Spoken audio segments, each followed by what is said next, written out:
This was the skyline of the center of the city of Brockton in 1900. And this was Brockton's famous City Hall. When it was built 100 years ago, it was proudly referred to as the Capitol building of the Old Colony, because Brockton is the only city in Plymouth County and the city most linked to the Pilgrims and their successors. The summit of this stone tower was once the highest point in the old Plymouth colony. It honors the founding of the large inland territory of Old Bridgewater in 1649.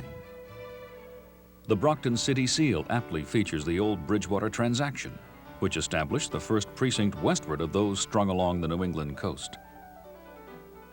The Indian leader Massasoit and the Pilgrim leader Miles Standish signed the charter at Sachem Rock, near the once renowned industrial village of Joppa, now the Elmwood section of East Bridgewater. This Tower Hill plaque memorializes the words of the original Sachem Rock purchase agreement. Ironically, the moose skins and knives mentioned therein invoke a perpetual reminder of the role local Indians merit in the overall history of making shoes.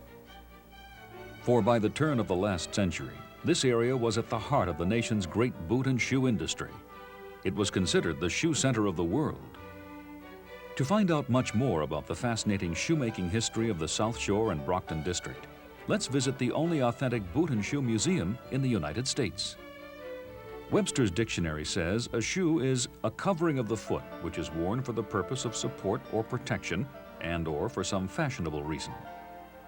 This means that the first footwear in North America was actually handcrafted by Indians, hundreds of years before the Europeans arrived. New England's Algonquin tribes were adept in using bone needles and sinew to perform the basic operation of connecting deerskin upper shoe parts to heavy moose skin soles. And there are several interesting historical accounts that refer to area colonial families purchasing such moccasins from them. The earliest white settler who got involved in shoemaking was Experience Mitchell. He built the first tanning operation in the colonies in Plymouth in 1623. And within a year after the Old Bridgewater purchase, he and his son Edward constructed a tannery here in Joppa Village. The Mitchell family operated shoe and allied businesses in the Joppa area for over 200 years. Perhaps their most notable descendant was Charles Mitchell, who in the late 1700s established the first national wholesale boot and shoe outlet in a factory showroom on Broad Street in Boston. Mitchell and his partner Seth Bryant, who was also from Joppa, provided the necessary marketing expertise that enabled both Brockton and the North Shore city of Lynn to launch their great shoe industries in the 19th century.